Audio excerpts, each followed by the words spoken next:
বিচার বিভাগকে হাসিনা তার লেসপেন্সার দিয়ে টোটালি ধ্বংস করে দিয়েছে। তো ওই বিচার বিভাগ কি আমরা সংস্কার করতে পেরেছি? বিদ্যমান যেই কাঠামো আছে তাতে কি আমরা বিচার করতে পারবো? এগুলো প্রশ্ন না?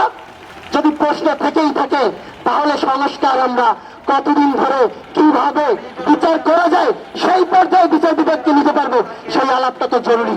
কিন্তু আমরা তো ঐক্যমতে আসতে পারি নাই ঠিক কতটুকু সংস্কার এবং কবে হবে নির্বাচন। আপনারা জানেন নির্বাচন নিয়ে এই মুহূর্তে বিশেষ এক আলাপ আবার শুরু হয়েছে। দুজন সাংবাদিক আপনাদের খুবই পরিচিত, তারা গতরাতে জানালেন কোন এক কাঠামো নীল নকশা তৈরি করা হচ্ছে পার্শ্ববর্তী দেশ হাসিনা দর্জি বা লেন্দুক দর্জিকে দিয়ে সেইভাবে সিকিমকে তারা দখল করেছিল, হায়দ্রাবাদ ট্রাজেডির মাধ্যমে হায়দ্রাবাদকে যেভাবে দখল করেছিল, বাংলাদেশের দিকে সেই হিন্দুত্ববাদী রাজনীতির প্রধান গণহত্যাকারী গুজরাটের কসাই মোদী যেভাবে তাকায় তাতে মনে হয় বাংলাদেশকে নিয়ে তারা আসলে ওই ধরনের একটা ব্যবস্থায় যাওয়ার আগ পর্যন্ত এবং বিদায় না হওয়া পর্যন্ত বাংলাদেশে তারা থামবে না। ইন্ডিয়ার ভূমিকা কি? ভারতীয় যে স্টেট ডিপার্টমেন্ট ওদের আছে, ওদের পররাষ্ট্র বিষয়ক যে মন্ত্রণালয়, তার ভূমিকা কি? জুলাই গণঅভ্যুত্থান নিয়ে তারা কি ভাবে? বাংলাদেশে খুব একটা বড় কথা প্রচলিত আছে, এদেশে নাকি পাকিস্তানের দালালরা রাজাকাররা দেশকে পাকিস্তান বানাতে চায়। সবচেয়ে বড় প্রশ্ন, বাংলাদেশ থেকে কোনো ঘটনা ঘটলে যাদেরকে ট্যাগ দেওয়া হয় তারা কতজন পাকিস্তানে পালায়, কিন্তু যাদের নামে ইন্ডিয়ার দালালির আলাপ রয়েছে তারা তো কোনো ঘটনা ঘটলে ইন্ডিয়া গিয়ে পালায়। সর্বশেষ হাসিনা গিয়ে সেখানে পালালো এবং একই সাথে ইন্ডিয়া নির্লজ্জ বলে হাসিনার মতো একজন গণহত্যাকারীকে তাদের দেশে আশ্রয় দিয়ে আমাদের দেশের এই গণহত্যা এবং আমাদের দেশের এই অভ্যুত্থানকে তারা বৃদ্ধাঙ্গুলি দেখালো। তারা তো এক প্রকার যুদ্ধ ঘোষণা করে দিয়েছিল আমাদের সেই কনসুলেটে হামলা করে। তো এই সমস্ত বিষয় নিয়ে তারা যদি আবার চায় যে পুতুল সাইবার রাজের পুতুল তাকে দিয়ে অথবা তার কোনো আত্মীয়কে দিয়ে বাংলাদেশে আবার গণহত্যার প্লট তৈরি করে আওয়ামী লীগকে পুনর্বাসিত করার চিন্তা করে, সেটা একটা আন্তর্জাতিক বিষয়। আর সেটা মোকাবেলা করার জন্য এদেশের সমস্ত জনগণ আমরা ঐক্যবদ্ধ কিনা সেই প্রশ্ন যদি করি তাহলে আমাদের অত্যন্ত কষ্ট নিয়ে বলতে হয় মোদির ক্যান্টিনে গতকাল কি ঘটেছে। এটাই যদি থাকে আলাপ আপনার দেশ নিয়ে বিদেশি ষড়যন্ত্র, তাহলে একটা কমিটির জন্য ছাত্রলীগের মতো মারামারি মোদির ক্যান্টিনে আমাদের সহযোদ্ধারা কিভাবে ঘটালেন। আমি এই কারণে বক্তব্যের প্রথমে বলেছি আওয়ামী লীগের বিচার কি আমরা সত্যিই চাই? সত্যিই কি আমরা বিচার চাই? তা যদি হয় তাহলে আমাদের নামে যারা আমাদের সাথে আন্দোলন করেছেন তাদের নামে কেন আওয়ামী লীগকে পুনর্বাসিত করার অভিযোগ আসবে? যারা আমাদের পক্ষে ছিলেন অথবা হাসিনার এজেন্ডা বাস্তবায়ন করার জন্য ছিলেন অথবা এখনো আছেন, আস্তে আস্তে আপনাদের খোলস মুখ পরিচিত হয়ে যাবে। আপনারা ভুলে যাবেন না এদেশের মানুষকে কবিতার মাধ্যমে আপনারা বলতে চেয়েছেন এদেশের মানুষ বিপ্লব বোঝে না, বোঝে প্রিয়তমার আচলের শান্তির ওম। সেই কথা বলে দিয়ে জুলাই গণঅভ্যুত্থানে শিশু থেকে বৃদ্ধ বনিতা সবাই রাস্তায় নেমে দেখিয়ে দিয়েছে ঐতিহাসিকভাবে আমরা লড়াই সংগ্রাম করে বেঁচে থাকতে প্রস্তুত। ভবিষ্যতে সেই আন্তর্জাতিক প্রেক্ষাপটের কথা বলেছি এবং বাংলাদেশ নিয়ে ধারাবাহিকভাবে যারা ষড়যন্ত্রে লিপ্ত থেকে বাংলাদেশের রাজনীতিকে বিদেশিদের হাতে তুলে দিয়েছেন তার ফসল আপনারা ভাগ বাটোয়ারা করে খেয়েছেন।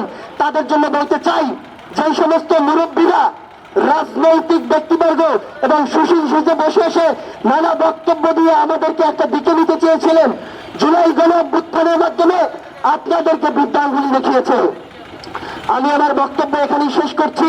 তার আগে আমি আবারও বলে দিতে চাই সেটা হচ্ছে আওয়ামী লীগের বিচার কি আমরা সত্যিই চাই? সেই প্রশ্নটা নিজের মন থেকে বলুন।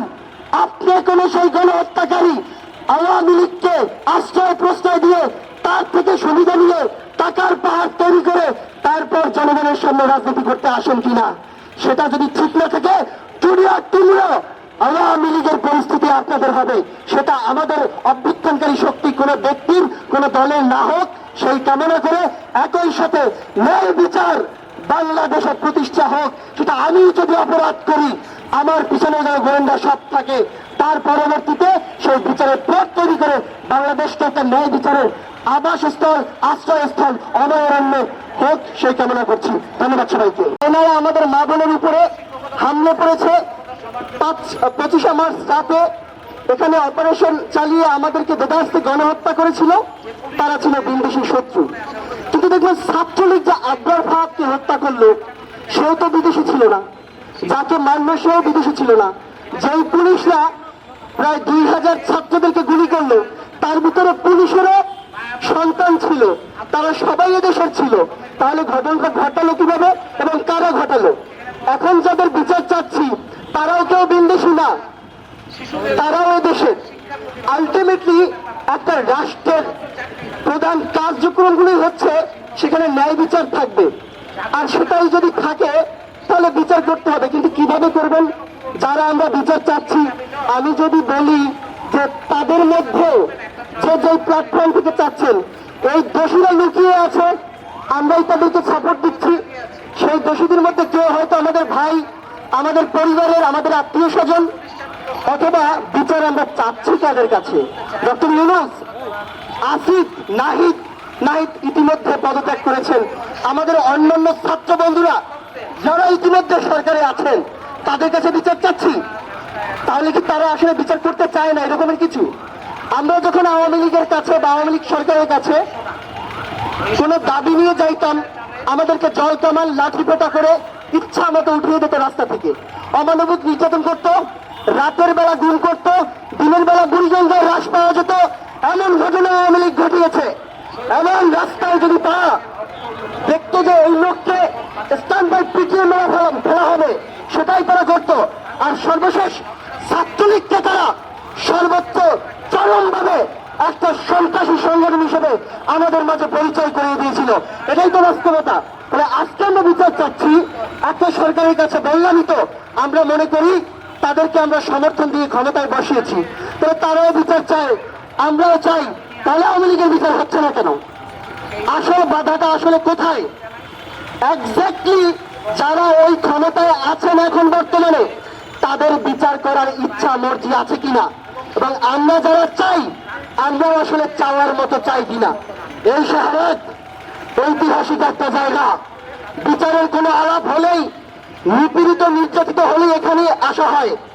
আওয়ামী লীগকে যারা কালচারাল শক্তির মাধ্যমে এদেশ এস্টাবলিশ করেছিলেন, সেই শাহবাগের গণজাগরণ মঞ্চ, সেই কথাটা বলতেই হয়। আজকে এখানে আবার বসেছে আমাদের জুলাই মঞ্চ কথাটা ঠিক আছে, শুধু পরিবর্তন হয়ে গেছে গণজাগরণের জায়গায় জুলাই। বিচার যদি চাই, সেই বিচার তো প্রতিষ্ঠা